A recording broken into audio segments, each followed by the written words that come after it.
चलिए let us begin. A very good morning to all of you. And आज का topic जो है that is chapter number 3 political affairs जो है अपन आज डिस्कस करने वाले हैं। पॉलिटिकल अफेयर्स में काफ़ी सारी चीज़ें आपके मॉड्यूल में इंक्लूडेड हैं। एंड सबसे ज़्यादा तो पॉलिटिक्स में अगर मैं बात करूं तो आपको जो लिस्ट्स दी गई हैं, यानी सेंट्रल कैबिनेट के मिनिस्ट्रीज़ के साथ कौन कौन से मिनिस्टर्स अपॉइंटेड हैं और टेक्निकली चीफ मिनिस्टर हर स्टेट का कौन है, ये दो चीज़ें, और गवर्नर स्टेट्स के कौन हैं, ये तीन चीज़ें आपको मालूम होनी चाहिए। ये लिस्ट आपके नोट्स में भी मौजूद है प्लस आपके मॉड्यूल में भी मौजूद है। तो और कुछ आप इसमें करें ना करें, लेकिन ये जो लिस्ट्स हैं स्पेसिफिकली चीफ मिनिस्टर्स की, सेंट्रल कैबिनेट की और गवर्नर्स की, ये तीन लिस्ट आपको मालूम होनी चाहिए। बिकॉज किसी ना किसी का अपॉइंटमेंट वो आपसे ज़रूर एग्जामिनेशन में पूछेंगे ही पूछेंगे। ठीक है, तो ये तीन लिस्ट आपको डेफिनेटली पता होनी चाहिए। सबसे पहले हमारे पास गवर्नर्स की लिस्ट है एंड टिपिकली इसमें एक एक करके आपको जो है पूरी लिस्ट मालूम होनी चाहिए। I am not going through all the lists individually because वो ऐसे करने का मतलब नहीं है, आपको इसे लिख के प्रिपेयर करना है। ठीक है, एक बार लिख के इसको प्रिपेयर करिए। आपको पता होना चाहिए कि कौन से स्टेट का कौन सा गवर्नर और कौन चीफ मिनिस्टर है। ठीक है, सबसे पहले अपन आते हैं कमिटीज़ एंड अपॉइंटमेंट्स के ऊपर कि भाई तीन लिस्ट तो आप कर लोगे, उनके बाहर जाके कौन से अपॉइंटमेंट्स हैं वो अपन देखने वाले हैं। तो सबसे पहले vice admiral Dinesh Kumar Tripathi has been appointed as the next chief of the naval staff. Now this he is the vice admiral. एक बार अगर आप वाइस चीफ होते हो, आपने अक्सर देखा होगा कि किसी भी पोजीशन में जो व्यक्ति वाइस पोजीशन में होता है अगला मेन पर्सन वही बनता है। स्कूल्स में भी देखा होगा जो वाइस प्रिंसिपल होते हैं वो आगे जाके प्रिंसिपल पोजीशन में आते हैं। ठीक है, वैसे ही यहाँ पे जो दिनेश कुमार त्रिपाठी है, he was the vice admiral, अब जो है उनको चीफ एडमिरल के पोजीशन पे अपॉइंट किया गया है। ठीक है, so serving as the vice chief of the naval staff as the next chief of the naval staff from 30th April 2024। The present chief of the naval staff is admiral R Hari Kumar, जो retire हो गए अपनी service से on 30th April 2024 और उनको replace किया है दिनेश कुमार त्रिपाठी ने। ठीक है, so he has been appointed as the main chief of the naval staff. Next, election commissioners कौन अपॉइंट हुए हैं, बहुत ज़्यादा इम्पॉर्टेंट, कि Gyanesh Kumar who is an retired IAS officer and Sukhbir Singh Sandhu, again he is also a retired IAS officer, इनको appoint किया गया है as the election commissioners in the election commission of India. अगला जो टॉपिक है that is related to particularly कि भाई vigilance commissioner किसको अपॉइंट किया गया है। विजिलेंस कमिश्नर वो होता है जो इलेक्शन कमीशन, या इलेक्शन भी रहने दो, बाकी सारी चीज़ें जो हैं उनको देखने का काम करता है, उसको हम बोलते हैं विजिलेंस कमिश्नर। सो विजिलेंस का मतलब ही होता है एक तरीके से नज़र रखना, कि आप चीज़ों पे अपनी कड़ी नज़र रखे हुए हो, उसे बोला जाता है विजिलेंस कमिश्नर। और इनको अपॉइंट किया गया है प्रेसिडेंट ऑफ इंडिया के द्वारा। So he warranted on dated 9th February 2024 and by the virtue of power vested under section 4(1) of the Central Vigilance Commission has been appointed Shri A.S. Rajiv as the Vigilance Commissioner in the Central Vigilance Commission. अब इनको appoint किया गया है as the vigilance commissioner. ये सारे appointment भी जो हैं आपके लिए इम्पॉर्टेंट हैं। अगर आप विजिलेंस कमिश्नर के टर्म ऑफ ऑफिस की बात करते हो तो 4 साल के लिए अपॉइंट होता है, या फिर 65 years of age, which ever is earlier. इसका मतलब क्या है कि अगर कोई 62 में अपॉइंट हुआ है एज द विजिलेंस कमिश्नर तो 2 साल ही वो कंटिन्यू कर पाएगा, दैट इज़ 63 एंड 64। ठीक है, 65 3 साल तक के लिए वो कर पाएगा, 65 के ऊपर आप नहीं कर सकते। ठीक है, उसके बाद 16th फाइनेंस कमीशन के जो मेंबर्स हैं वो अपॉइंट हुए हैं।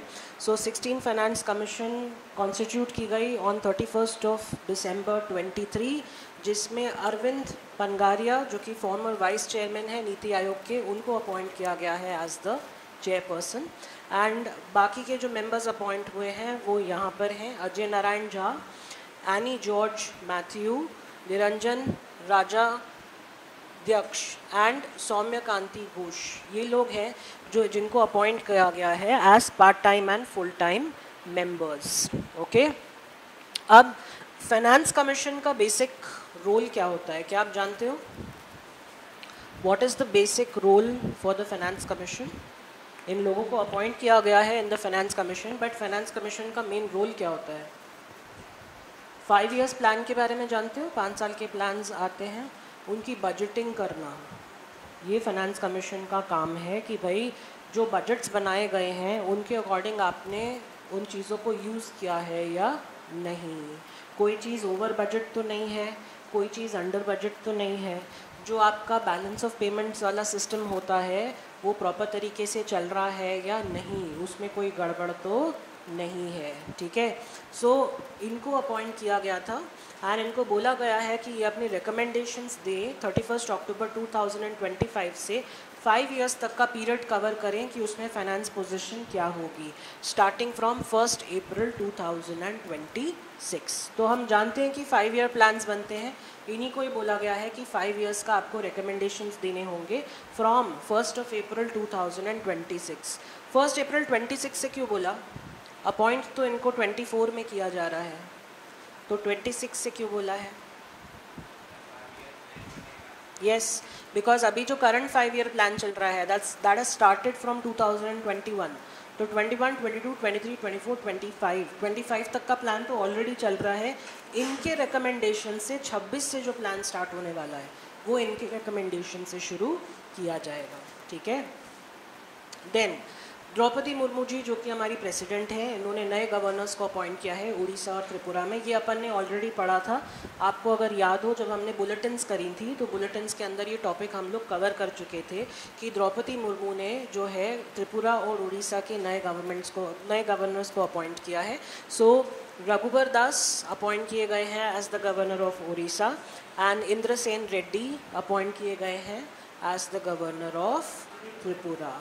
ठीक है, इससे पहले इनके पास क्या पोजीशंस थी वो आपके लिए इम्पॉर्टेंट नहीं है, करंटली कहाँ अपॉइंट हुए हैं वो ज़्यादा इम्पॉर्टेंट है। आपके जो मॉड्यूल है उसमें इंफॉर्मेशन दी गई है कि भाई इससे पहले ये लोग जैसे चीफ मिनिस्टर ऑफ झारखंड थे, ठीक है, बीजेपी की तरफ से, लेकिन आपके लिए इम्पॉर्टेंट ये है कि प्रेजेंट उनकी कहाँ पर पोजीशन है और अभी कहाँ अपॉइंट किए गए हैं। तो ये ध्यान में रखिएगा कि प्रेजेंट अपॉइंटमेंट कहाँ है। पास्ट अपॉइंटमेंट याद नहीं भी हो चलेगा, लेकिन प्रेजेंट अपॉइंटमेंट आपको याद होना चाहिए कि कहाँ पे अपॉइंटेड है। ठीक है, सो रघुबर दास उड़ीसा के एंड इंद्रसेन रेड्डी कहाँ के? त्रिपुरा के। नेक्स्ट, कुछ कमिटीज़ को बनाया गया है जो कि डिजिटल कंपटीशन एक्ट को जो है ड्राफ्ट करेंगे। आपने सीसीआई के बारे में लास्ट क्लास में पढ़ा था, कंपटीशन कमीशन ऑफ इंडिया, उसमें देखा था आपने कि उसको कंपटीशन एक्ट 2002 के अंदर जो है बनाया गया है। अब कंपटीशन एक्ट ओरिजिनली 2002 में आया और कंपटीशन एक्ट का मतलब ये था कि जो बिजनेसेस हैं आपस में उनमें हेल्दी कंपटीशन बना रहे, वो चीज़ रेगुलेट करने के लिए कंपटीशन एक्ट आया। लेकिन 2002 का एक्ट 2024 में यानी 22 साल के बाद, 22 इयर्स बहुत लंबा टाइम होता है, तो 22 साल में मार्केट में चेंजेस आए होंगे डेफिनेटली। 2002 में हम लोग डिजिटल इकोनॉमी में थे क्या? तुम तो पैदा भी नहीं हुए होगे, नहीं हुए थे। अब उस टाइम पे तो कोई भी डिजिटाइजेशन था नहीं, लोगों के पास फ़ोन तक नहीं थे।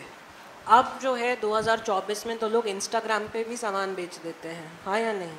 सामान तो छोड़ो, खुद को ही इंस्टाग्राम पे जो है लोग कुछ ना कुछ करा के इंस्टाग्राम पे भी आजकल लोग बिजनेस कंडक्ट कर रहे हैं। तो 2002 का कानून क्या 2024 में यूज़फुल होगा? कहीं नहीं होगा। अब मान लो कि अगर मैं इंस्टाग्राम इन्फ्लुएंसर हूँ, कंटेंट बेच रहा हूँ तो मुझे पैसे मिल रहे हैं ना। अब मैंने अपने कंटेंट में किसी दूसरे इंस्टाग्राम इन्फ्लुएंसर की बुराई कर दी, अब वो मेरे ऊपर चढ़ गया कि तुमने कैसे किया, मैं कानून में जाके तुम्हारे अगेंस्ट केस फाइल करूँगा। मैं बोल दूँगा कंपटीशन लॉ में लिखा है कि एक्चुअल बिजनेस प्रैक्टिस, हम तो डिजिटल कर रहे हैं, इसमें तो डिजिटल वर्ड लिखा ही नहीं है, तो ये मेरे ऊपर तो लागू होगा ही नहीं। ये चीज़ें ना हो, क्योंकि अब बिजनेस प्रैक्टिसेस चेंज हो गए हैं। डिजिटल कंपटीशन एक्ट जो है उसको लाने की तैयारी हो गई है एंड लागू भी हो गया है। जब आप एग्जीक्यूटिव में आओगे तो आपको कंपटीशन एक्ट 2023 पढ़ना पड़ेगा एज अमेंडेड, ना कि 2002, ठीक है। तो इसको जो है अब अमेंड कर दिया गया है, नया एक्ट आ चुका है, आईटी रूल्स भी आए हैं जिसको देखने के लिए कमिटीज़ को बनाया गया है।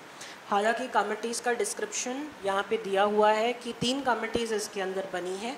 कमिटीज़ के अंदर पहली कमेटी के अंदर श्री राजेश कुमार है, श्री आशुतोष शुक्ला है, सुनील सोनी है, और इनके डेजिग्नेशन कुछ इस हिसाब से है कि राजेश कुमार जी जो है he is the CEO, Ashutosh Shukla whole time member है एंड सुनील सोनी जो है वो भी होल टाइम मेंबर है।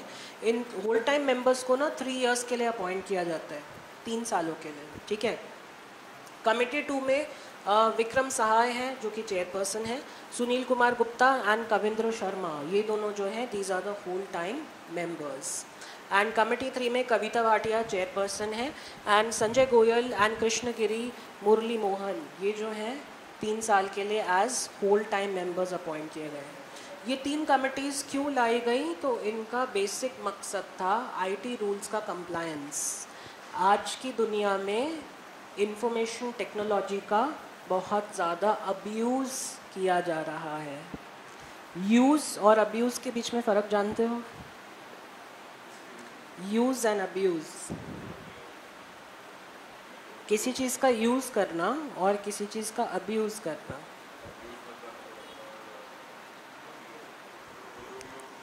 यस, दुरुपयोग, correct. So use and abuse, आज की दुनिया में इंफॉर्मेशन टेक्नोलॉजी जो है वो यूज़ से ज़्यादा अब्यूज़ की जा रही है, और ऐसा ना हो पर्टिकुलरली इन चीज़ों को चेक करने के लिए आईटी रूल्स आ गए हैं 2021 में, और उन रूल्स के कंप्लायंसेस के लिए ये 3 कमिटीज़ बनाई गई हैं, ठीक है। अब आज के टाइम में अगर आप इंटरनेट का अब्यूज़ करते हो, देखो इंटरनेट का इस्तेमाल ना 2 चीज़ों के लिए हो सकता है। एक होता है पॉजिटिव कंटेंट मेकिंग, जिसमें आप लोगों को नॉलेज दे रहे हो, ठीक है, और दूसरा होता है ड्रामा, ठीक है, get ready with me drama, ये जो इस टाइप के वीडियोस आते हैं ना, दैट इज़ ड्रामा। अब वो आप डाल सकते हो अब्यूज़ ऑफ इंफॉर्मेशन टेक्नोलॉजी, कोई इंटरेस्टेड हो ना हो बट ये कंटेंट आ रहा है, ओके। तो इस टाइप की चीज़ों को कंट्रोल करने के लिए आईटी रूल्स आए, और उन आईटी रूल्स के कंप्लायंसेस के लिए इन 3 कमिटीज़ को बनाया गया है।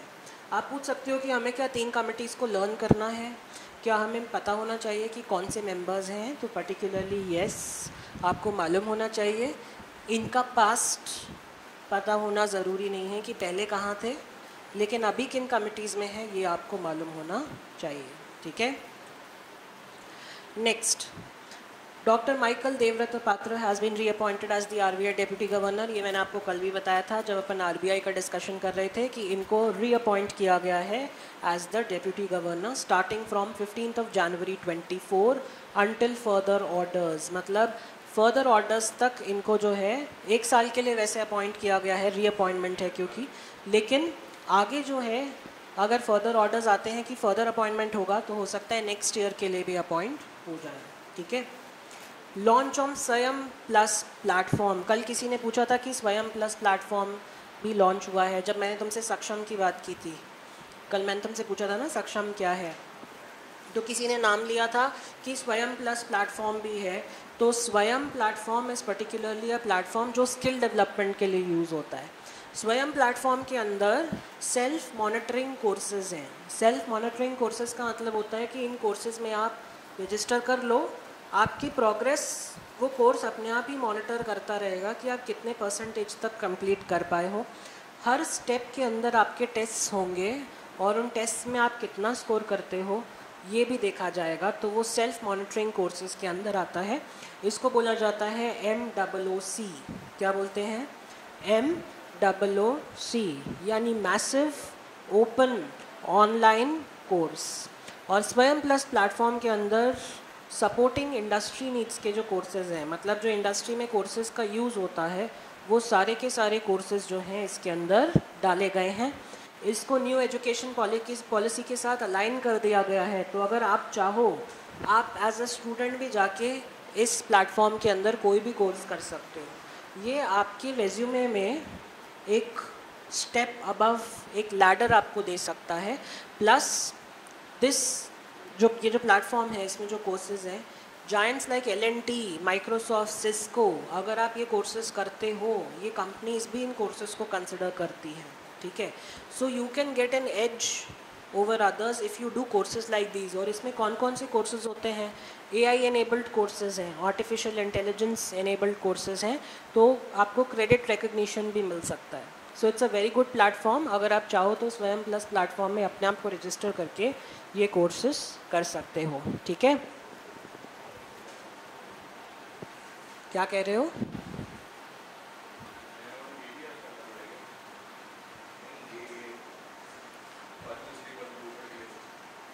उसमें से मैं बता दूंगा कि क्या करना है। अगला जो टॉपिक है दैट इज स्टार्टअप महाकुंभ। ये भी अपन ने पढ़ा था रेगुलर क्लास में, अगर याद हो। स्टार्टअप महाकुंभ जो है भारत मंडपम न्यू दिल्ली में हुआ, एंड पर्टिकुलरली इस इवेंट के अंदर बहुत सारे स्टार्टअप्स को एक मौका मिला कि वो सब लोगों के साथ इंटरेक्ट करके अपना कस्टमर बेस बना सकते हैं, साथ ही साथ इन्वेस्टर्स को भी अपॉइंट कर सकते हैं। So startup Mahakumbh was a very good initiative by our prime minister, जिसमें न्यू कंपनीज़ को एक मौका मिला कि वो इन्वेस्टर्स को अपने साथ एंगेज कर सकते हैं। और अगर तुम ध्यान दो, तुम्हें मालूम होगा कि बहुत सारे स्टार्टअप्स छोटे छोटे सिटीज़ से उठ के आए हैं, हाँ या नहीं? बहुत सारे स्टार्टअप्स के जो फाउंडर्स हैं, they are from Tier 2 and Tier 3 cities. Tier 1 वाले बहुत कम मिलेंगे तुम्हें। Tier 1 in the sense Delhi, Mumbai, Bangalore, वहाँ पे स्टार्टअप्स दिखेंगे, लेकिन स्टार्टअप्स के जो ओनर हैं, अगर आप उनकी रूट्स की तरफ ध्यान दोगे तो they will all B from Tier 2 and Tier 3 cities. आपको Tier 1 के बहुत मुश्किल से मिलेंगे। और इस इवेंट के अंदर बहुत सारे एरियाज़ का कनेक्शन हुआ, जैसे agriculture, textiles, medicine, transport, space, yoga and Ayurveda, सबका जो है कनेक्शन इस इवेंट के अंदर देखा गया है। 50 एरियाज से ज़्यादा में स्टार्टअप्स खुल चुके हैं, एंड हमारे पास जो टेक्नोलॉजिकल डेवलपमेंट हो रहा है वो भी इस इवेंट के अंदर देखा गया। चंद्रयान के बारे में जानते हो ना? South pole of the moon, याद है तुम्हें? Chandrayaan mission, south pole of the moon, India was the first country, हाँ या नहीं? हाँ। एंड UPI का इस्तेमाल जो वाइड स्प्रेड हो रहा है, ये भी तुम्हें मालूम होना चाहिए कि UPI is an Indian made product, बाहर से नहीं आया है, इंडिया ने डेवलप किया है और बाहर की कंट्रीज़ ने अडॉप्ट किया है। तो ये इंडिया मेड प्रोडक्ट है। UPI जो आप यूज़ करते हो ना, UPI? क्या है UPI का फुल फॉर्म?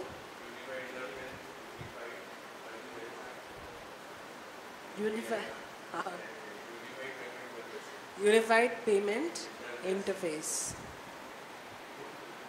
कितने बच्चों को पता था UPI का फुल फॉर्म? एक वर्ड नहीं, पूरे पता होने चाहिए ना। अगर मैंने यूनिफाइड पेरोल इंटरफेस लिख दिया तो तुम्हें तो मालूम ही नहीं है कि सेकेंड वर्ड पेमेंट है। ऐसे तो पे से तो कुछ भी हो सकता है।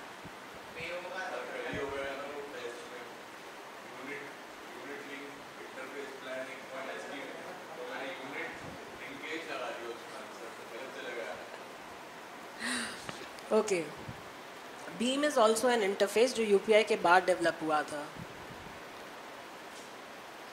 Announcement of Padma awards 2024। अब पद्मा अवार्ड्स जो हैं हर साल रिपब्लिक डे पे अनाउंस होते हैं।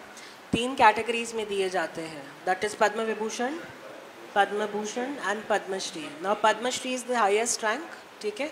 तो 5 को मिला होगा। अगर आप देखो, Padma Vibhushan, Padma Bhushan and Padmashri, I think Padmashri is the lowest and Padma Vibhushan is the highest, ठीक है।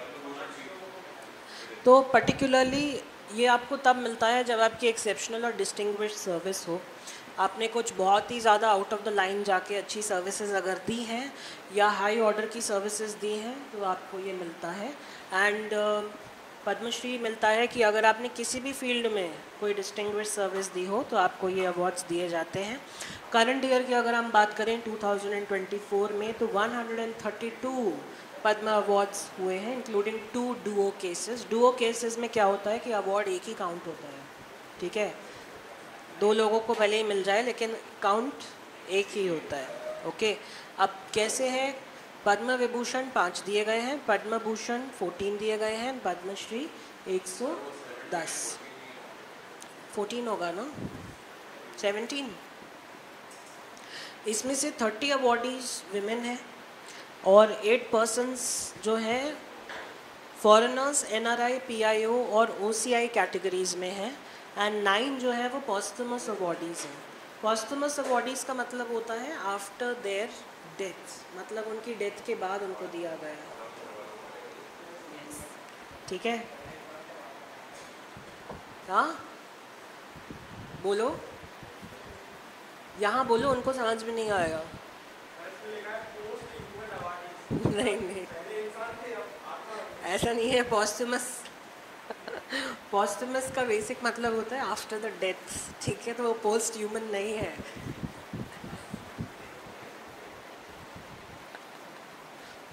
ओके, किस किस को अवार्ड मिले हैं तो लिस्ट आपके सामने है। आप बोल सकते हो कि क्या हम 110 अवार्डीज़ के नाम याद रखते हैं, क्या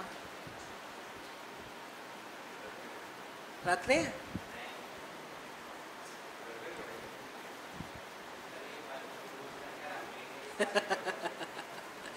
पद्म विभूषण तो याद रख सकते हो, 5 है, ठीक है। पद्म भूषण भी याद रख सकते हो, मुश्किल नहीं है। 14-17 जितने भी अवार्ड्स हैं, इतनी लंबी लिस्ट नहीं है। हाँ, पद्मश्री 110 है, वो तुम्हें याद होना मुश्किल है, लेकिन 5 तो तुम बहुत इजीली याद कर सकते हो। कौन कौन से हैं 5? वैजयंती माला एक्टर, ठीक है। फिर कॉनिडेला चिरंजीवी, चिरंजीवी का नाम भी सुना होगा तुमने, ठीक है। वेंकैया नायडू का भी नाम तुमने सुना ही होगा, ठीक है। बिंदेश्वर पाठक, सोशल वर्क, इनको पॉस्टमसली मिला है आफ्टर हिज डेथ, ठीक है।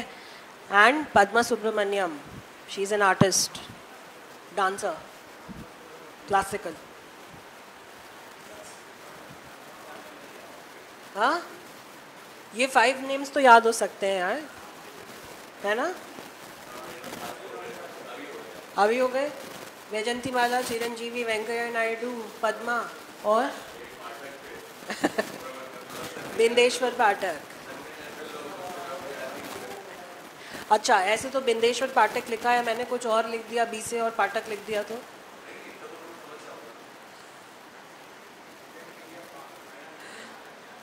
उसके बाद जो आते हैं, then you have Padma Bhushan awards हैं। सो पद्म भूषण सारे के सारे लर्न करना मुश्किल है,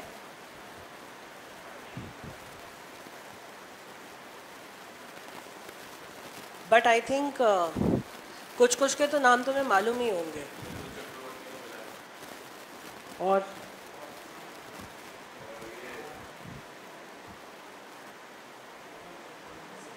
देखो कौन कौन है, फातिमा बी,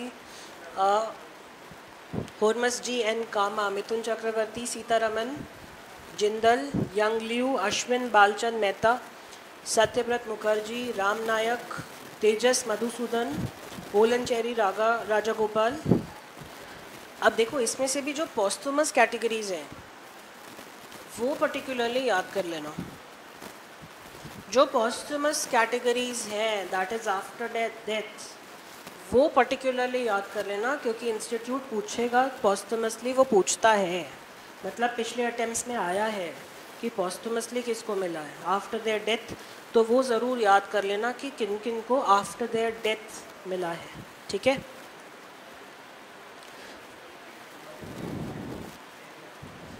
अब हम आ रहे हैं सीधा नेक्स्ट टॉपिक पे, दैट इज़ परीक्षा पे चर्चा। कितने बच्चों ने ये देखा था परीक्षा पे चर्चा? तुम्हारे बोर्ड एग्जाम्स होंगे, तुम्हारे स्कूल ने तुम्हें दिखाया होगा, दिखाया था? परीक्षा पे चर्चा हर स्कूल में चला है, ठीक है, हर साल होता है और हर साल मोदी जी आते हैं और आप लोगों को ज्ञान दे के जाते हैं, जिसमें से कुछ भी एब्जॉर्ब आप नहीं करते हो। कितनी बार बोला है कि एग्ज़ाम की टेंशन मत लो, जो होगा वो होगा नहीं। एग्ज़ाम की टेंशन मत लो। चलिए, परीक्षा पे चर्चा में क्या हुआ हम वो डिस्कस करने वाले हैं। नाउ पीपीसी, इसको बोला जाता है पीपीसी, ठीक है, परीक्षा पे चर्चा। Now this is a movement that is driven by Narendra Modi's efforts to bring together students, parents, teachers and society to foster an environment where each child's unique individuality is celebrated. यानी आपकी अलग personality और individuality को celebrate करने की बात हो रही है। Not every finger is of the same height, वैसे ही not every student is same height, नहीं सेम इन द सेंस कि हर बच्चा एक सा नहीं होता, सबकी कैपेबिलिटीज़ अलग होती हैं। लेकिन ये कह देना कि किसी बच्चे में कोई कैपेबिलिटी नहीं है, ये बहुत ही गलत स्टेटमेंट है। Every child is born with their own individuality and capability. इसका मतलब आप में भी कोई ना कोई ऐसा एक हुनर है, सिर्फ आपको उसको पहचानने की देर है। जिस दिन पहचान लोगे उस दिन तुम्हें पता चल जाएगा कि तुम किस चीज़ में अच्छे हो।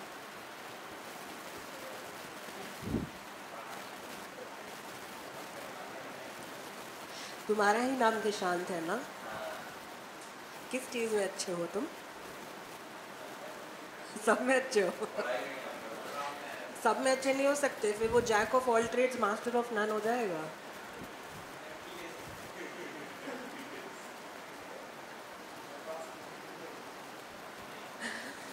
सो पर्टिकुलरली ये जो पीपीसी आया था, this was mainly to embrace each and every child.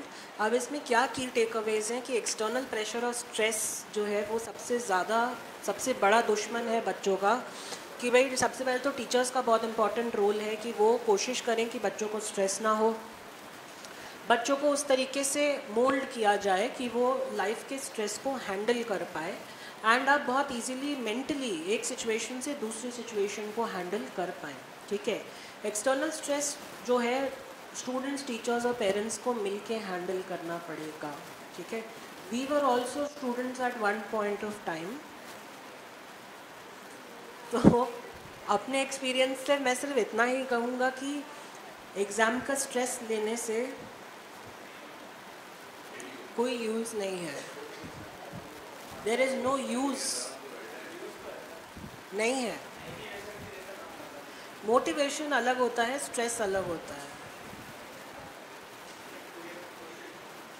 Motivation means that you are confident, और जब आप अंडर कॉन्फिडेंट होते हो ना तब आपको स्ट्रेस हो जाता है। ऐसा लगने लगता है कि मुझे कुछ नहीं आएगा,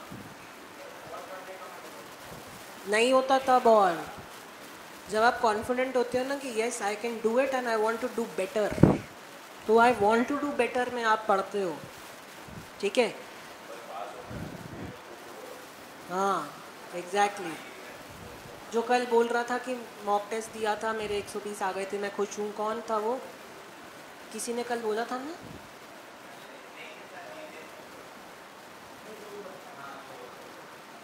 किसी ने तो बोला था 100 नंबर आ गए, मैं खुश हूँ।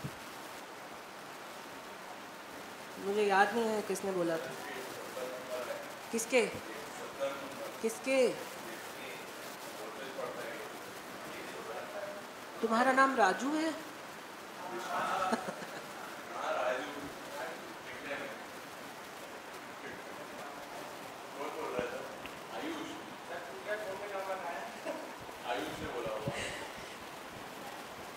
ये जितेश ने कहा था कि 100 नंबर जितना पढ़ लिया उसने एक्सेप्ट कर लिया है। तो 100 नंबर का एम लेके मत पढ़ो।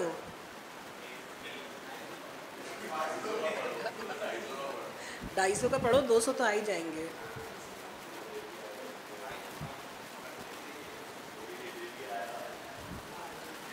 चलो, ने सेकंड पॉइंट लिखा है peer pressure and competition among friends. आप अपने फ्रेंड्स को एज कंपटीशन ना देखिए, treat them as a healthy competition. कल मैंने कहा था कि इंस्पिरेशन लो लोगों से। कल जब तुम उसको पीयर प्रेशर कर रहे थे कि ये पढ़ता है हमें बताता नहीं है, शादी थोड़ी कर रहा है जो तुमको बता के करेगा, ठीक है?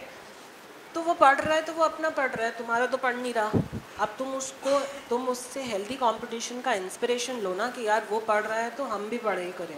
Okay, so particularly peer pressure जो है आपको एज हेल्दी कंपटीशन लेना पड़ेगा and you have to take inspiration from each other. Do not compare yourself with your friends,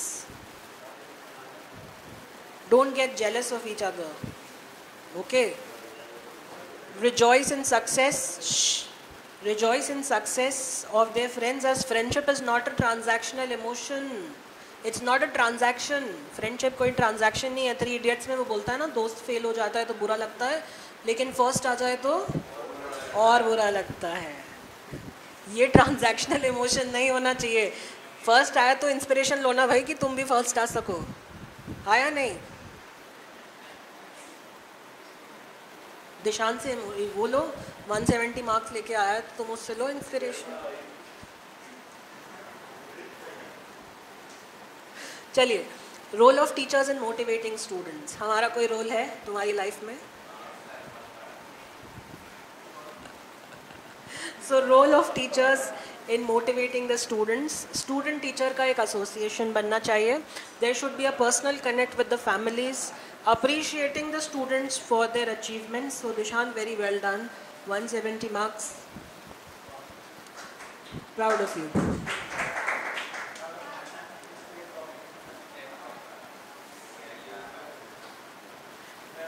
So teachers का बहुत बड़ा रोल है as per PPC, dealing with the exam stress।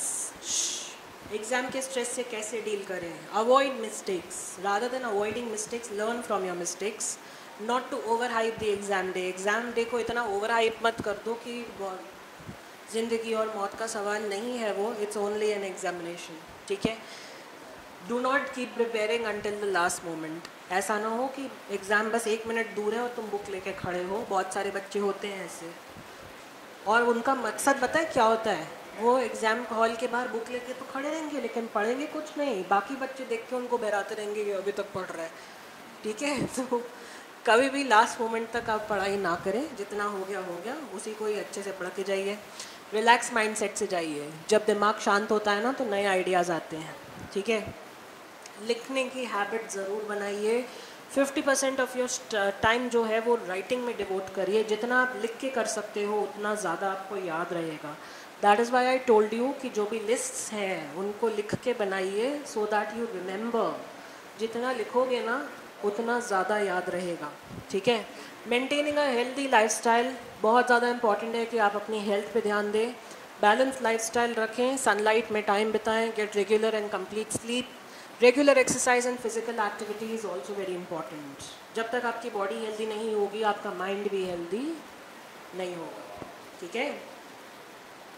Career progression, कभी भी अपने आप को अंडर एस्टिमेट ना करें। आपकी लाइफ में आगे क्या होने वाला है वो किसी को नहीं पता। So never underestimate yourself, take your steps as you want to, and हमेशा पॉजिटिव और नेगेटिव किसी भी डिसीजन के एवेल्युएट करते हुए चलें। कि आपको पता होना चाहिए कि अगर जो आप नेक्स्ट स्टेप लेने जा रहे हो सोच लीजिए कि उसका पॉजिटिव और नेगेटिव क्या होगा, ठीक है? पेरेंट्स का बहुत ज़्यादा इम्पॉर्टेंट रोल होता है कि कभी भी फैमिलीज़ में ट्रस्ट डेफिशिएंसी नहीं होनी चाहिए। Always trust your parents, they know what is good for you, ठीक है? तो कभी उनके डिसीजंस पे सवाल मत उठाइए। अपने पेरेंट्स के साथ हमेशा ऑनेस्ट कम्युनिकेशन रखिए, हाँ या नहीं? सच बोलिए। बोलते हो सच पेरेंट्स? मम्मी आज क्लास है, आज मुझे आने में लेट हो जाएगा, और बच्चा तो लेक व्यू पे घूम रहा है। नहीं करी 100%।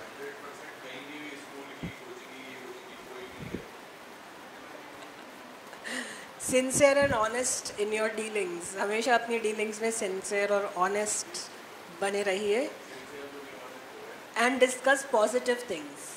पॉजिटिव चीज़ें डिस्कस करा करिए, नेगेटिविटी पे ध्यान कम दीजिए। Intrusion of technology, make effective use of technology. Mobile phone है तो सिर्फ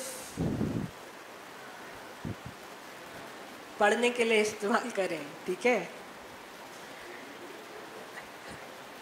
डिनर टाइम पे कोई भी इलेक्ट्रॉनिक गैजेट्स ना यूज़ करें। टेक्नोलॉजी जो है आपका बर्डन नहीं बनना चाहिए। एंड हर मोबाइल फ़ोन का पासकोड जो है, अगर आपके मोबाइल फ़ोन में पासकोड्स हैं तो पासकोड्स अपने पेरेंट्स के साथ शेयर करके रखिए। अब तुम बोलोगे अगर पेरेंट्स के साथ शेयर ही करना होता तो पासकोड क्यों रखते, है ना।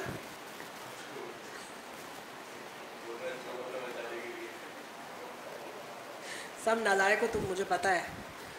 मॉनिटरिंग द स्क्रीन टाइम, आप अपना स्क्रीन टाइम जो है मॉनिटर करें कि आपका स्क्रीन टाइम एक पर्टिकुलर लिमिट से ज़्यादा नहीं होना चाहिए।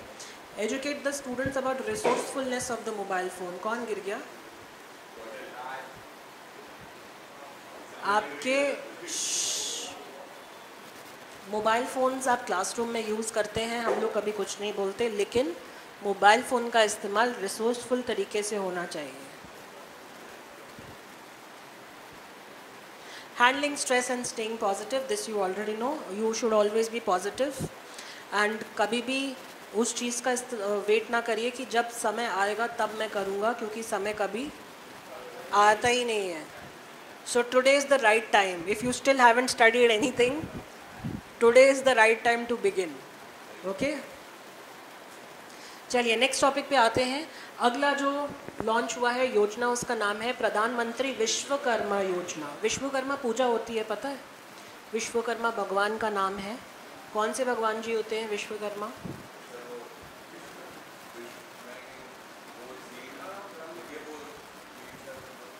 विश्वकर्मा, कर्मा मीन्स कर्मा, कर्म करना, ठीक है। So Vishwakarma lord is basically the lord of your hard work. तो हार्ड वर्क जो आप करते हो, लेबर जिसे बोला जाता है, वो भगवान विश्वकर्मा जी की ब्लेसिंग होती है। एंड इसलिए आपने देखा भी होगा जिस दिन विश्वकर्मा पूजा होती है उस दिन मशीनरीज़ की पूजा की जाती है। वो इसीलिए क्योंकि मशीनरीज से एफर्ट एंड लेबर का इस्तेमाल किया जाता है, ठीक है। सो विश्वकर्मा योजना, अब तुम मुझे बताओ इसके नाम से तुम्हें क्या लगता है कि किस पर्पज़ के लिए बनाई गई होगी बिना पढ़े? तो किस पर्पज़ के लिए बनाई होगी?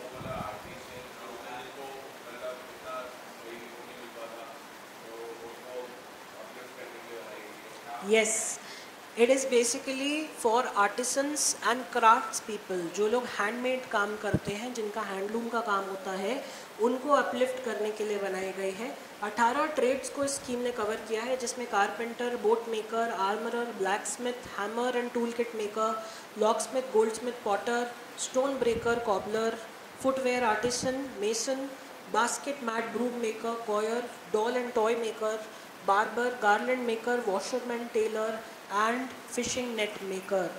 इन सारे लोगों को इसमें कवर किया गया है एंड पर्टिकुलरली उनको सपोर्ट दिया जाएगा जो इन सब कैटेगरीज में आते हैं, because these people are labour intensive people, हाथ से काम करते हैं, ठीक है। अब स्कीम के अंदर इनको क्या क्या बेनिफिट्स मिलेंगे? सबसे पहले तो ये स्कीम इनको रिकॉग्निशन दिलाएगी कि भाई आपको स्कीम में रजिस्टर किया जाएगा, जिसके अंदर आपको Vishwakarma certificate and ID card मिलेगा। अपग्रेडेशन आपको दी जाएगी, बेसिक ट्रेनिंग मिलेगी 5 से 7 दिन की, जिसमें 15 दिन की एडवांस ट्रेनिंग भी दी जाएगी, जिसमें 500 रुपये पर डे का स्टाइपेंड आपको मिलेगा। टूल किट का इंसेंटिव मिलेगा up to ₹15,000 so that you can get your tools. E vouchers के तौर पे आप अपने टूल्स ले सकते हो, जिसके बेसिस पे आप अपना हैंड वर्क करोगे। लोन्स के तौर पे आपको क्रेडिट सपोर्ट मिल सकता है, जिसमें 1 लाख एंड 2 लाख रुपीज़ के ट्रांचेस मिलेंगे। मतलब पहले 1 लाख मिलेगा, बाद में 2 लाख मिलेगा, और 3 लाख का टोटल अमाउंट आपको मिल सकता है। लोएस्ट इंटरेस्ट रेट पे 5% का कंसेशनल इंटरेस्ट रेट है। एंड पहले आपको ये जो 1 लाख रुपीज़ है 18 महीने के टेन्योर के लिए मिलेगा, और उसके बाद 30 मंथ्स के लिए 2 लाख का मिलेगा। बट पहले 1 लाख का देखा जाएगा कि आपने यूज़ क्या किया, और आपको वो रिटर्न भी करने पड़ेंगे। This is a loan, donation नहीं है। क्या है? मतलब वापस करना पड़ेगा। इंसेंटिव फॉर डिजिटल ट्रांजैक्शन, अगर आप डिजिटल ट्रांजैक्शंस करते हो तो ₹1 पर digital transaction up to 100 transactions monthly will be given to you, मतलब ₹100 एज इंसेंटिव आपको मिल जाएंगे। क्या आपको मार्केटिंग सपोर्ट भी मिलेगा इसके अंदर? मिलेगा मार्केटिंग सपोर्ट। मार्केटिंग सपोर्ट का मतलब क्या होता है?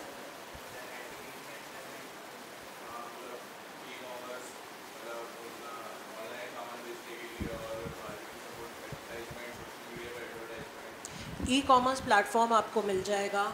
उद्यम असिस्ट प्लेटफॉर्म के अंदर एंटरप्रेन्योर्स की कैटेगरी में आप आ जाओगे तो आप एमएसएमई इकोसिस्टम में एंट्री ले सकते हो।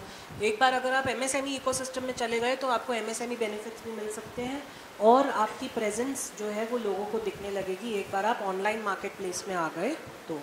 And India made handmade products की इम्पोर्टेंस इंडिया से ज़्यादा फॉरेन कंट्रीज़ में है, ठीक है। और जितनी आदत हमें है इंटरनेट की उससे ज़्यादा आदत उन लोगों को है, ओके। नेक्स्ट एक बॉडी इस्टेब्लिश हुई है ऑटोनॉमस बॉडी जिसका नाम है मेरा युवा भारत। इसमें युवा लोगों को शामिल किया गया है। युवा का मतलब एज कैटेगरी क्या है? 15 से 29 साल, 15 to 29 ईयर्स। तुम भी हो, इस क्लास में मौजूद सब युवा ही हैं। सो पर्टिकुलरली ओके, एक ऑटोनॉमस बॉडी बनी है। ऑटोनॉमस मतलब सेल्फ सफिशिएंट, एंड ये जो बॉडी है इसका नाम है मेरा युवा भारत। अब ये जो बेसिक बॉडी है ये टेक्नोलॉजी का इस्तेमाल करते हुए यूथ के डेवलपमेंट को कैसे यूज़ करना है उस पर ध्यान देगी। But youth development through the use of technology, क्योंकि हमारी जो यूथ है जो विकसित भारत 2047 है उसको अचीव करने में सबसे बड़ा कंट्रीब्यूशन हमारी यूथ का ही होगा, ठीक है। तो इसके अंदर the basic aim is to engage youth and their empowerment guided by the principles of whole of government approach. And particularly whole of government का मतलब ये है this is a platform for youth development with access to resources and connection to opportunities. Youth would have become community charge agents and nation builders, allowing them to act as युवा सेतु between the government and the citizens। हमारा youth एक बहुत अच्छा connecting medium बन सकता है देश की जनता के बीच में और देश की गवर्नमेंट के बीच में। कनेक्ट कर सकते हैं हम कि कैसे यूथ का इस्तेमाल किया जा सकता है। आजकल के जो NGOs हैं, जो गवर्नमेंट ऑर्गेनाइजेशंस हैं, वॉलंटियरिंग बेसिस पे लोगों को लेते हैं, मालूम है ना तुम्हें। और बहुत सारे एजुकेशनल प्रोग्राम्स में भी एक प्रोग्राम होता है जिसमें आपको वॉलंटियरिंग करनी पड़ती है as a part of your course. तो ये कोर्सेज में क्यों लाया गया? ताकि आप समाज सेवा की तरफ आपका एक रुझान बन सके। तो आप किसी भी NGO को ज्वाइन करो और आपको उसमें एज अ वॉलंटियर थोड़े टाइम के लिए काम करना पड़ता है। मैंने भी किया है as a volunteer in a NGO जिसमें उसको क्या बोलते हैं, just forgetting the name, autism. जो ऑटिस्टिक बच्चे होते हैं ना, ऑटिज़म का नाम सुना है तुमने? नहीं सुना? Autism basically is a disease that hampers your mental development, okay. You cannot call them disabled, they are specially abled children. मतलब उनका mind development regular mind development से थोड़ा सा अलग होता है, but they are specially abled children. तो as a volunteer मैंने वहाँ पे काम किया है फॉर 1 ईयर ऑलमोस्ट,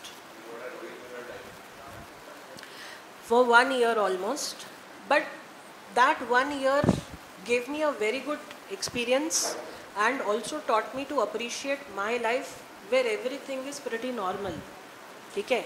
तो इसीलिए ही गवर्नमेंट ने वॉलंटियरिंग करने के लिए बहुत सारे अपॉर्चुनिटीज़ आप लोगों के लिए भी दिए हैं। और अगर आपको कभी भी टाइम मिले अपने बिजी शेड्यूल से किसी भी एक NGO को ज्वाइन कर लीजिए एज अ वॉलंटियर, जहाँ पे आप अपने सोशल सर्विस दे पाएँ। That can be any NGO, it can be animal service, it can be an NGO for the aged people, it can be an NGO for disabled people। तो जो भी NGO आपको मिले, गिव योर टाइम एंड थोड़ा सा time आप निकाल सकते हो। It will give you a viewpoint जो आपने कभी आज से पहले एक्सपीरियंस नहीं किया, and it will also give you an opportunity to appreciate your life हमें कभी कभी लगता है ना यार मेरी लाइफ कैसी चल रही है, कितनी बोरिंग है, कुछ एक्साइटिंग नहीं हो रहा, बाकी फ्रेंड्स क्या क्या कर रहे हैं। तो वो चीज़ से बाहर निकलने का एक मौका आपको ये मिल सकता है। क्या ऐसा नहीं है। और हाँ, अगर आप अपने फ्रेंड्स की लाइफ से, इंस्टाग्राम वाली लाइफ से अब प्रभावित होके जल रहे हो, तो मैं तुम्हें बता दूं जो उस पर होता है वो 90% फेक होता है, कुछ भी रियल नहीं है।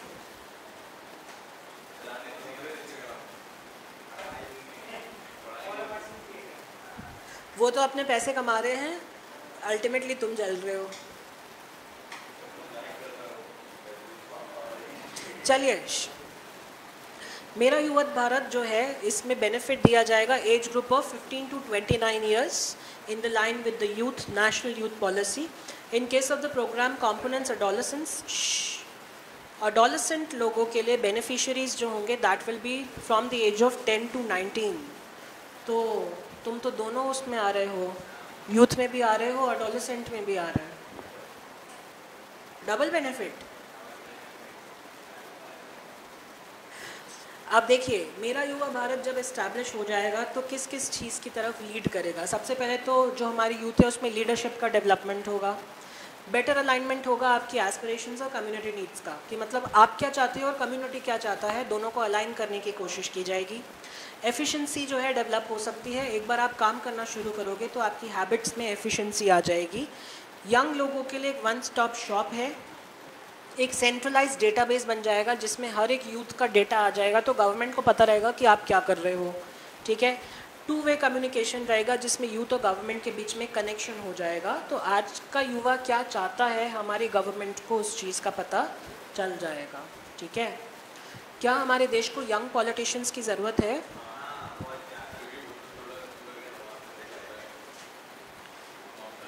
तो पर्टिकुलरली जो चेंजेस हमारी पॉलिसीज़ लेके आती है, अगर मैं तुम्हें बताऊं सबसे रिसेंट और जो बहुत इम्प्रेसिव मुझे लगा था, एज अ चार्टर्ड अकाउंटेंट बात करूंगा, कि आपने अगर बजट देखा होगा तो आपने देखा होगा कि कैपिटल गेन्स का जो बेनिफिट था वो हटा दिया गया था। इंडेक्सेशन का जो बेनिफिट था आपको अभी नहीं मालूम होगा because you are in c seat, जब आप एग्जीक्यूटिव में जाओगे तब पता चलेगा। राघव चड्ढा जो कि एमपी है, मेंबर ऑफ पार्लियामेंट है, उन्होंने कैपिटल गेन्स, वो खुद भी एक सीए हैं, एंड उन्होंने जो है कैपिटल गेन्स का बेनिफिट समझाया था कि किस तरीके से आपने बेनिफिट हटाकर जनता के ऊपर एक एडिशनल बर्डन डाल दिया। हालांकि कॉम्पनसेटरी बेनिफिट ये दिया था कि जो कैपिटल गेन्स की टैक्स रेट थी 20% से रिड्यूस होकर 12.5% हो गई थी, तो वो 7.5% का बेनिफिट उन्होंने आपको उस इंडेक्सेशन के बदले दिया। लेकिन राघव चड्ढा ने जो चीज़ समझाई, कोई भी एजेड पॉलिटिशियन वो पर्सपेक्टिव सामने लेके नहीं आ सकता था। इसीलिए for this purpose we need people who are of young age, जिनको मालूम है कि आज की लाइफ के चैलेंजेस क्या हैं। बिकॉज हमारे पास जितने पॉलिटिशियंस हैं they are all well settled, सब वेल सेटल्ड हैं, उनके पास वो चैलेंजेस नहीं हैं जो आज के ज़माने में हम लोग फेस कर रहे हैं। ठीक है, आज के लोग अगर उस एस्पेक्ट में आएंगे तो वो इजीली एक्सप्लेन कर सकते हैं कि देश का युवा क्या क्या चैलेंजेस फेस कर रहा है।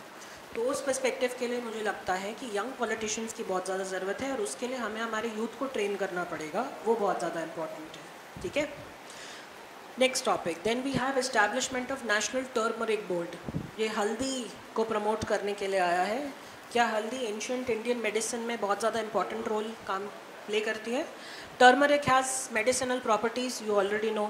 ठीक है, सो ये जो बोर्ड बनाया गया, this will focus on the development and growth of turmeric and turmeric products in the country, health and wellness benefits of turmeric which the board will leverage to further increase awareness and consumption, develop new markets internationally to increase the exports, quality and food safety standards को ध्यान में रखकर turmeric को उगाया जाएगा, और turmeric से कैसे आप बेनिफिट्स ले सकते हो इसको आगे उजागर किया जाएगा। Greater wellbeing and prosperity of the turmeric growers, जो टर्मरिक उगाते हैं उनके बेनिफिट्स भी काफ़ी बोर्ड जो है सामने लेकर आएगा। तो बहुत सारे लोग जो इंडिया से बाहर हैं वो, उनको नहीं पता होता कि टर्मरिक के मेडिसिनल प्रॉपर्टीज़ होते हैं। और इंडिया से टर्मरिक बहुत ज़्यादा एक्सपोर्ट भी होता है, ठीक है। There is a lot of export of turmeric from India, जानते हो ये। Next, launch of Viksit Bharat at 2047 voice of the youth. Same चीज़ है, प्राइम मिनिस्टर ने यही बोला है कि जो विकसित भारत का हमारा विजन है that basically is concentrating on the voice of the youth, ठीक है। If you guys want to go out, please go out quietly, do not go out and come in again and again, okay.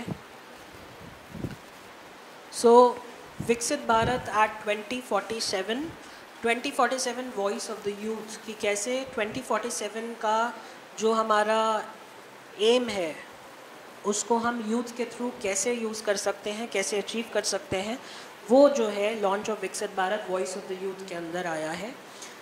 Educational institutions का इसमें सबसे ज़्यादा important role है, और personality development जो है उसमें इंडिविजुअल्स में पर्सनालिटी डेवलपमेंट एजुकेशनल इंस्टीट्यूशंस के थ्रू ही होता है। और मैं तुम्हें एक चीज़ ये भी बता दूं कि CACS के कोर्सेज बहुत ज़्यादा रेप्यूटेड कोर्सेज हैं, बट जो सिर्फ एक चीज़ है जो मुझे कम लगती है personally, that is personality development, जो इन कोर्सेज में अभी थोड़ी सी कम है। I would not say that it is zero, it is there but it is minimalistic, ठीक है, कम है, तो वो और ज़्यादा होनी चाहिए, okay. Now, what is Viksit Bharat? This is a platform to the youth of the country to contribute to the ideas to the vision of Viksit Bharat at 2047. एक प्लेटफॉर्म, इंटरनेट प्लेटफॉर्म हमारे पास already है। अगर आप नीति आयोग में जाके search करोगे, there is a website जहाँ पे यूथ अपने आइडियाज़ को, थिंक टैंक करके है वो, वहाँ पे यूथ अपने आइडियाज़ को प्रोपोगेट करके दे सकते हैं गवर्नमेंट को कि कौन कौन से आइडियाज़ आपके पास हैं। As the youth of this country, do you have any ideas for development? मतलब 2047 तक अगर आप डेवलप्ड इंडिया की बात कर रहे हो, what do you see in your vision as developed India? Technology और ट्रांसपोर्ट, इंफ्रा, हेल्थ केयर और एजुकेशन और food security, employment, population control, sustainability, environment और लाइफस्टाइल, इम्प्रूवमेंट इन लाइफस्टाइल, ठीक है। तो इन एरियाज़ को कैसे अचीव करना है, अगर आपके पास कोई आइडियाज़ हैं तो वो आइडियाज़ आप प्रोपोगेट कर सकते हो थ्रू दिस प्लेटफॉर्म, ओके। और अगर कोई बिजनेस आइडियाज़ हैं तो वो मुझे दे दो, ठीक है। अगला आता है PLI स्कीम। PLI का मतलब होता है प्रोडक्शन लिंक्ड इंसेंटिव, यानी जितना ज़्यादा प्रोडक्शन करोगे उतने बेनिफिट्स मिलेंगे, ठीक है। So this is called as production linked incentive. PLI scheme आने के बाद सबसे बड़ा बेनिफिट ये हुआ है कि प्रोडक्शन का जो लेवल है वो सब्सिक्वेंटली इंक्रीज़ हुआ।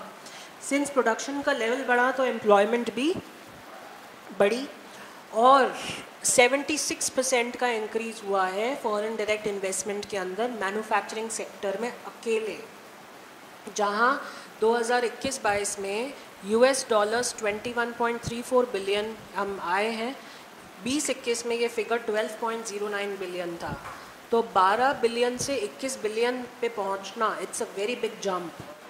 और एक साल के अंदर अंदर आपने ऑलमोस्ट डबल कर दिया है उसको, ऑलमोस्ट आप 90%, 80-90% तक तो पहुंच गए हो। तो 76% तक का आपने इंक्रीज़ कर दिया FDI में जब से PLI स्कीम लॉन्च हुआ है।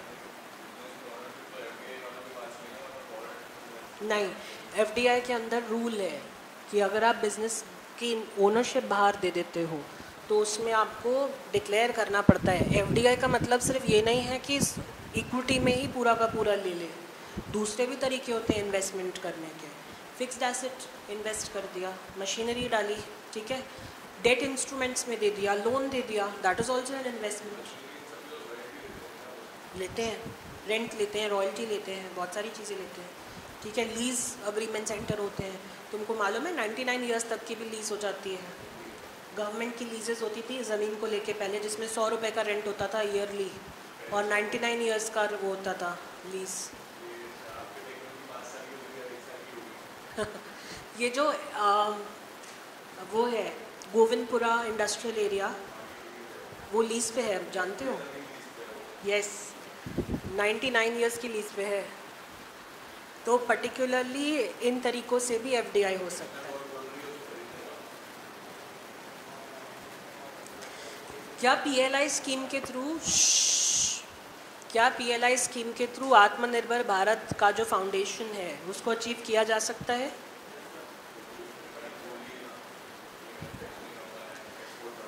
यस, और आत्मनिर्भर आप जानते ही हो कि सेल्फ सफिशिएंट, और पर्टिकुलरली 14 सेक्टर्स हैं जिसमें इंसेंटिव आउटले 1.97 लाख करोड़ का है, ताकि हमारी प्रोडक्शन कैपेबिलिटीज़ इंप्रूव हो पाएँ और ग्लोबल चैम्पियंस हम बन सके, ठीक है। इसके अंदर जो पर्टिकुलर स्कीम है, अगर आप एफडीआई इन्फ्लोज देखो तो ड्रग एंड फार्मास्यूटिकल्स में 46% का इन्फ्लो है, फूड प्रोसेसिंग इंडस्ट्रीज़ में 26% का है, और मेडिकल अप्लायंसेस में 91% का है। मतलब हेल्थ केयर सबसे ज़्यादा है, जो हेल्थ केयर इंडस्ट्री है उसमें सबसे ज़्यादा इन्वेस्टमेंट हुआ है। और बताइए, एक तरीके से अपने लिए भी अच्छा है, क्योंकि जितना ज़्यादा बाहर का इन्वेस्टमेंट होगा आपकी हेल्थ केयर फैसिलिटीज़ उतनी ही इम्प्रूव होंगी, ठीक है। नेशनल लॉजिस्टिक्स पॉलिसी बहुत इजी है, तुमको अगर पता हो एक प्रोग्राम स्टार्ट हुआ था जिसका नाम था पीएम गति शक्ति प्रोग्राम। यस, पीएम गति शक्ति प्रोग्राम के अंदर टिपिकली जो लैंड टू लैंड कनेक्टिविटी है, लॉजिस्टिक्स का मतलब ही होता है ट्रांसपोर्टेशन, तो पीएम गति शक्ति के अंदर वो लोग कॉरिडोर्स डेवलप करने वाले हैं, जिसमें फ्रेट कॉरिडोर्स डेवलप होंगे, जिसके अंदर ट्रक्स और बसेस बहुत इजीली मूव कर सकते हैं। तो नेशनल लॉजिस्टिक्स पॉलिसी के अंदर इसको लॉन्च किया गया। इट वाज लॉन्च्ड एट विज्ञान भवन इन न्यू दिल्ली ऑन September 17, 2022। और गति शक्ति के अंदर नेशनल मास्टर प्लान है जो मल्टी मोडल कनेक्टिविटी के लिए लॉन्च किया गया है। मल्टी मोडल मतलब मॉडल नहीं, modal, multi modal, multiple modes of transport, यानी road, railways, waterways, airways. Yes, ये पीएम गति शक्ति के अंदर सारे मोड्स ऑफ ट्रांसपोर्ट को डेवलप किया जाएगा, ठीक है। आपको ये भी पता होगा कि हर बजट में फ्रेट कॉरिडोर्स का अनाउंसमेंट भी होता है। फ्रेट कॉरिडोर, रेलवेज़ का जब बजट आता है तो उसमें वो फ्रेट ट्रेन्स के बारे में बात करते हैं। लास्ट ईयर अनाउंस हुआ था कि फ्रेट ट्रेन्स की स्पीड को इंक्रीज़ किया जाएगा। जगह जगह रुक जाती हैं, तुमने देखा होगा, खड़ी रहती हैं, उनको रोका नहीं जाएगा, उनको भी प्रायोरिटी दी जाएगी कि वो फुल स्पीड में आगे बढ़ सकें, ठीक है। वाटरवेज़ को इम्प्रूव किया जा रहा है कि जो इंटरनल वाटरवेज़ है, रिवर्स, जो इनलैंड वाटरवेज़ है, उनका भी अब इस्तेमाल होगा for the purpose of freight, जिसमें जो बोट्स होते हैं, अभी क्या होता है, मेन तो शिप लाइनर्स, कंटेनर लाइनर्स चलते हैं। जो स्मॉल स्केल शिप्स होते हैं, फेरीज़ को देखा है, फेरीज़ होती हैं, सबमरीन नहीं, फेरीज़ का इस्तेमाल भी किया जाएगा for the purpose of freights. अभी फेरीज़ का इस्तेमाल सिर्फ ह्यूमन ट्रांसपोर्ट के लिए होता है, ठीक है। वो छोटी बोट्स नहीं होती, बड़ी, वो उसमें बड़े तालाब पे गए हो, वहाँ पे एक सड़ी सी वो है, फेरी प्रिंसेस, क्या है उसका नाम, क्रूज़, जिसको ये लोग क्रूज़ बोलते हैं, वो क्रूज़ है नहीं, वो फेरी है, उसी टाइप का होता है वो, थोड़ा सा उससे बड़ा होता है।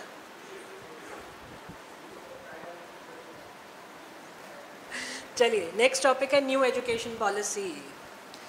तो न्यू एजुकेशन पॉलिसी में सबसे पहले तो हर लेवल पे आपको यूनिवर्सल एक्सेस मिलेगा, ठीक है। Early childhood care and education दिया जाएगा for the children between 3 to 6 years. नए वाले स्ट्रक्चर के अंदर 5+3+3+4 का स्ट्रक्चर है। अभी आप लोग जिस स्ट्रक्चर से आए हो, आई थिंक दैट इज़ 10+2, है ना।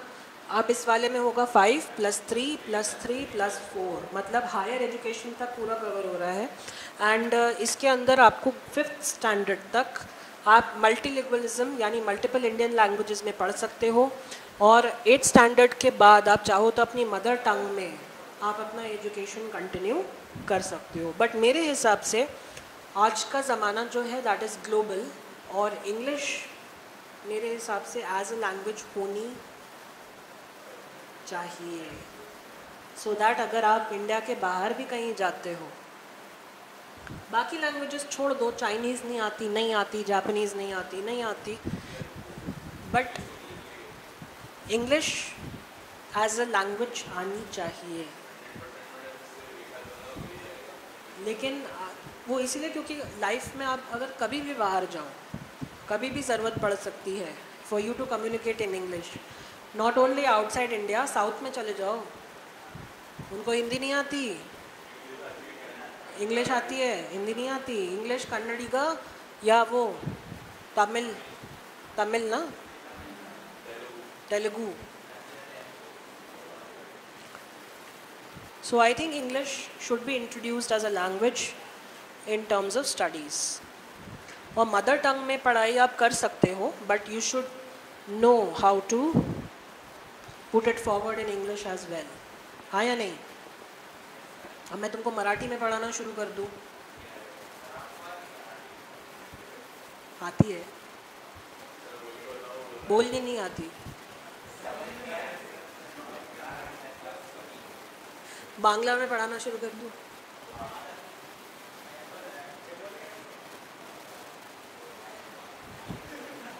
क्या क्या? बस एक ही फ्रेज आता है।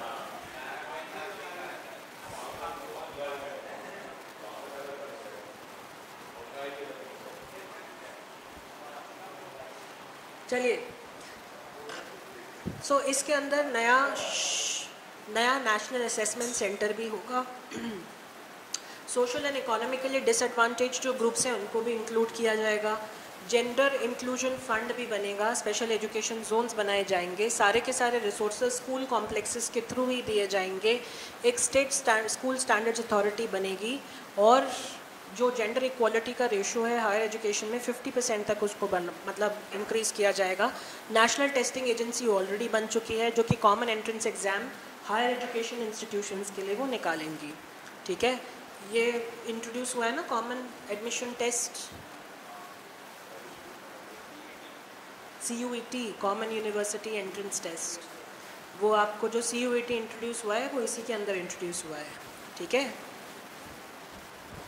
चले आगे। टीचर्स एजुकेशन प्रोग्राम भी इंट्रोड्यूस किया गया है, जिसमें 4 साल का इंटीग्रेटेड प्रोग्राम है। Subject specific bachelor of education की डिग्री दी जाएगी। 100% यूथ एंड एडल्ट लिटरेसी पे ध्यान दिया जाएगा, एंड सेंटर एंड स्टेट्स को साथ में मिलकर काम करना पड़ेगा, ताकि कम से कम एजुकेशन सेक्टर का जो GDP है वो 6% तक इम्प्रूव हो सके। वोकेशनल एजुकेशन को भी इम्पोर्टेंस दी गई है। ठीक है, वोकेशनल एजुकेशन मतलब स्किल बेस्ड एजुकेशन। ठीक है, next IREDA, insurance Indian renewable energy development agency, इन्होंने CSR पोर्टल जो है लॉन्च किया है। CSR मतलब कॉर्पोरेट सोशल रिस्पॉन्सिबिलिटी। तो जितने भी मिनी रत्न कंपनीज़ हैं, अपने यहाँ बहुत सारी रत्न कंपनीज़ हैं, महारत्न, नवरत्न कंपनीज़, पता है ना तुम्हें? तो मिनी रत्न कंपनीज़ जो है उनके लिए एक पोर्टल लॉन्च हुआ है जिसका नाम है CSR पोर्टल। और इस CSR पोर्टल के अंदर ट्रांसपेरेंसी जो है वो पर्टिकुलरली लाई जाएगी कि CSR इनिशिएटिव्स के लिए कंपनीज़ को जो पैसा मिलता है वो कहाँ कहाँ यूज़ हो रहा है, कौन सी एक्टिविटीज़ में यूज़ हो रहा है। क्या तुम जानते हो सेक्शन 135 जो कंपनीज एक्ट का है उसमें लिस्ट दी गई है शेड्यूल 7 के अंदर कि कौन कौन सी एक्टिविटीज़ ऐसी हैं जिनमें आप CSR का स्पेंड कर सकते हो। है शेड्यूल 7 के अंदर एक्टिविटीज़ हैं जिसमें ये लिखा गया है कि कौन कौन सी एक्टिविटीज़ ऐसी हैं जिनमें आप स्पेंडिंग कर सकते हो। तो वो एक्टिविटीज़ को ये पोर्टल लिस्ट कर देता है, और ये जो मिनी रत्न कंपनीज़ हैं इनके लिए कंट्रोल मैकेनिज़्म है कि ये जज कर सकते हैं इन्होंने कितना पैसा कौन सी एक्टिविटी में खर्च किया। ठीक है, उसके बाद है सागर सामाजिक सहयोग, और इनके लिए भी नए CSR गाइडलाइंस लॉन्च हुए हैं। सागर सामाजिक सहयोग, अब ये सागर सामाजिक सहयोग बेसिकली क्या है, तो पोर्ट्स का नाम सुना है? पोर्ट्स, शिपिंग एंड वाटरवेज, इन लोगों के लिए भी CSR की गाइडलाइंस आई हैं और उनको बोला गया है सागर सामाजिक सहयोग। सिर्फ कंपनीज ही नहीं CSR में आ रही हैं, पोर्ट्स भी आ रहे हैं, वाटरवेज भी आ रहे हैं, शिपिंग कंपनीज भी आ रही हैं, मिनी रत्न कंपनीज भी आ रही हैं। तो इन सब के लिए CSR की गाइडलाइंस जो हैं अलग से लॉन्च हो गई हैं। ठीक है, इसको इतना डिटेल में अभी करने की ज़रूरत नहीं है। आप सीधे आ जाइए efficiency of companies act. Companies act की एफिशिएंसी को इम्प्रूव किया गया है। 40 क्लैरिफिकेशंस, एलैबोरेशंस आ गए हैं in the form of circulars. 15 amendments लाए गए हैं कंपनीज रूल के अंदर। 7 इंस्टेंसेस ऐसे हैं जिनमें स्टैट्यूटरी ऑर्डर्स डाल के डिफ़िकल्टीज़ को रिमूव कर दिया गया है। CSR फंडिंग की जो आप CSR शेड्यूल 7 के अंदर एक्टिविटीज़ लिखी गई हैं, उन एक्टिविटीज़ में न्यू एक्टिविटीज़ को ऐड ऑन किया गया है ताकि अगर कंपनीज नए एक्टिविटीज़ में जाना चाहे तो जा सकते हैं। साथ ही साथ मिनिमम कैपिटल और जो कंपनी सील के प्रोविजंस हैं उनको इंटरनेशनल स्टैंडर्ड्स तक लाया गया है। रिलेटेड पार्टी ट्रांजैक्शंस को सिंपल कर दिया गया है। रिलेटेड पार्टी ट्रांजैक्शंस का मतलब होता है अगर कंपनी अपने डायरेक्टर्स के साथ कोई ट्रांजैक्शन कर रही है या उनके रिलेटिव्स के साथ कोई ट्रांजैक्शन कर रही है, उनके लॉस को सिंपल कर दिया गया है। डिफ़िकल्ट पेनल्टीज़ को रिमूव कर दिया गया है। साथ ही साथ जो बेल प्रोविजंस हैं कि अगर आपको कंपनीज एक्ट में जेल हो जाती है तो इजीली बेल नहीं मिलेगी, इसको भी हटा दिया गया है और प्रोसीजरल एस्पेक्ट्स को और सिंपल कर दिया गया है। तुम जब तक CS बनोगे इन द नेक्स्ट 3 years, जब तुम्हारी ट्रेनिंग वगैरह सब खत्म हो जाएगा, फाइनल एग्ज़ाम हो जाएगा, in the next 3 years companies act will be more smooth and more simple.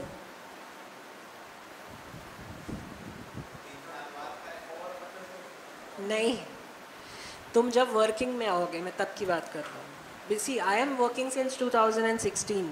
ठीक है, 2016 में क्योंकि कंपनीज एक्ट 13 में आया, 3 साल में इतना डेवलप वो नहीं हो पाया था। और 2016 में जो गवर्नमेंट पोर्टल्स जो कंपनीज एक्ट के थे, MCA का जो पोर्टल था, वो जिस तरीके से चलता था और अभी जिस तरीके से चलता है उसमें बहुत डिफरेंस है। सो थिंग्स आर स्मूथन्ड आउट और जब आप आगे नेक्स्ट 3 years की बात करते हो तो वो और सिंप्लीफाई हो जाएगा। बट हाँ, इसका मतलब ये नहीं है कि एग्जामिनेशन सिंपल हो जाएंगे, वो वैसे ही रहने वाले हैं। सिंपल हो भी सकता है। CA का कोर्स अब कितना इजी हो गया है। हाँ, इजी हो गया है। They have reduce the number of subjects. हम लोग ने जब फाइनल दिया था there were 8 subjects, 2 groups 8 subjects. अब फाइनल में 7, आई थिंक 6 या 7 सब्जेक्ट्स हैं। So it has comparatively become easier.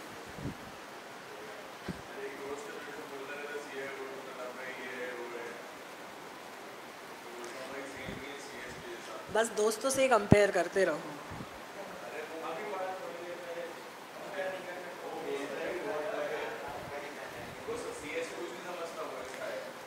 Jitesh का पूछना है कि अगर एक्ट सिंपल हो जाएगा तो हमारा क्या काम रहेगा। मेरी जान, कंपनीज एक्ट इतना सिंपल नहीं है कि कोई भी राह चलता आदमी उसको समझ ले। तो आपका काम तो रहेगा ही रहेगा। ठीक है, as a company secretary you can never go out of work.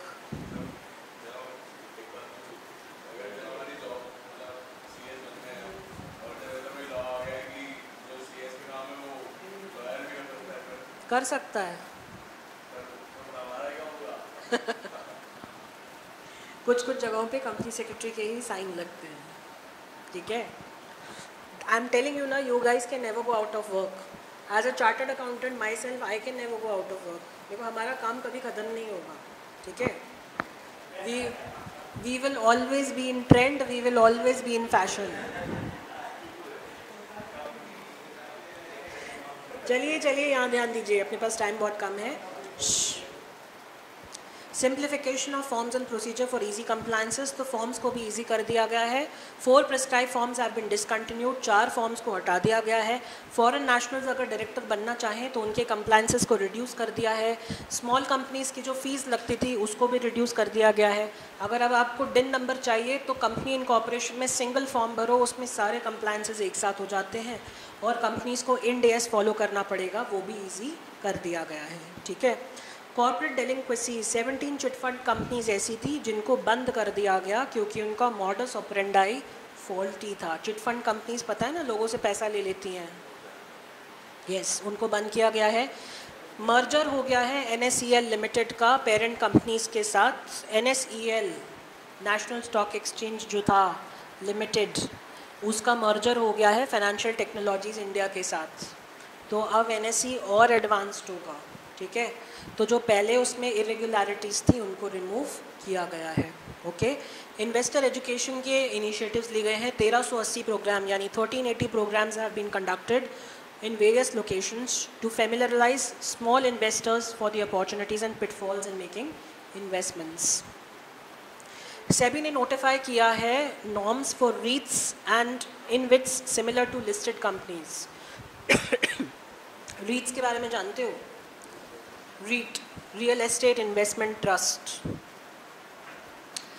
REITs and InvITs, that is Infrastructure Investment Trusts, ये ऐसे ट्रस्ट होते हैं जो लोगों से पैसा लेते हैं और रियल एस्टेट इंडस्ट्री में लगाते हैं या इंफ्रास्ट्रक्चर इंडस्ट्रीज में लगाते हैं।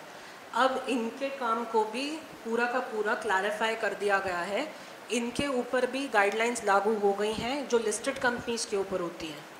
लिस्टेड कंपनीज़ बहुत ज़्यादा स्ट्रिक्ट एनवायरनमेंट में काम करती हैं, उनको हर चीज़ डिस्क्लोज़ करनी पड़ती है। वैसे ही रीट्स और इनविट्स को भी अब हर चीज़ डिस्क्लोज़ करनी पड़ेगी। यानी इफ़ एज एन इन्वेस्टर अगर आप रीट्स और इनविट्स में पैसा लगाना चाहते हो, it will be an easy job for you, ठीक है। आगे चलिए, अपन सीधा नेक्स्ट टॉपिक पे आ रहे हैं, दैट इज़ नाफ्रा। नाफ्रा which is national financial reporting authority, इन्होंने एक चीज़ या एक कॉन्सेप्ट इंट्रोड्यूस किया है जिसका नाम है annual transparency report. Annual transparency report audit firms के लिए है, ठीक है।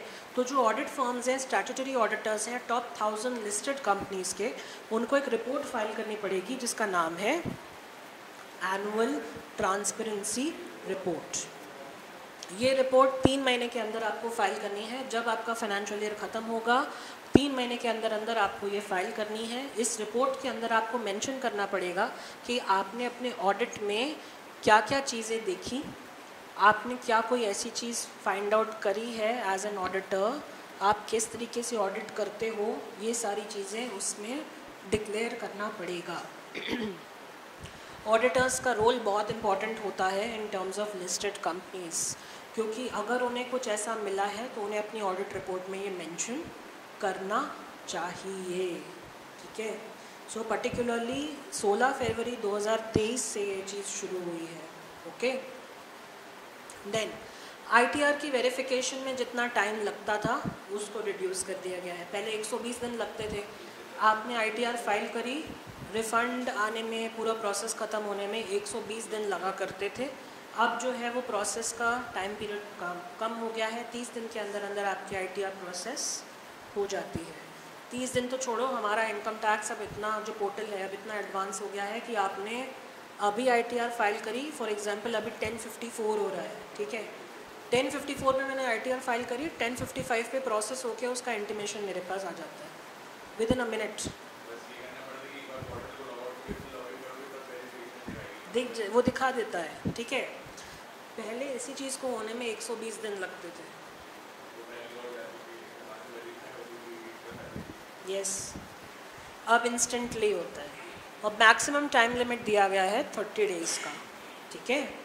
क्लियर है? यहाँ पे आके हो गया आपका चैप्टर फिनिश।